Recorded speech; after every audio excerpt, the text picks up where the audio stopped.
شعیب بن اسحاق نے کہا، ہمیں عبید اللہ نے نافع سے خبر دی، انہیں حضرت عبداللہ بن عمر رضی اللہ عنہ نے بتایا کہ رسول اللہ صلی اللہ علیہ وآلہ وسلم کے ہمراہ سفر کرنے والے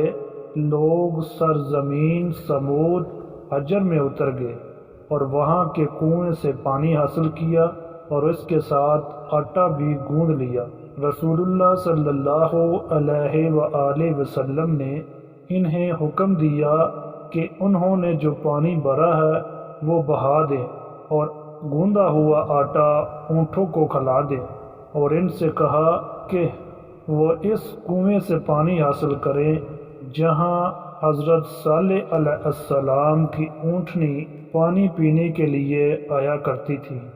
حضرت ابن عباس رضی اللہ عنہ سے روایت ہے، کہا رسول اللہ صلی اللہ علیہ وآلہ وسلم نے فرمایا، جو شخص اپنا عمل لوگوں کو سناتا ہے، اللہ اس کے بارے میں ہونے والا فیصلہ لوگوں کو سنائے گا اور اسے رسوا کرے گا، اور جو لوگوں کو دکھاتا پھرتا ہے، اللہ تعالیٰ اس کے بارے میں لوگوں کو دکھا دے گا کہ اس کا انجام کیا ہوا۔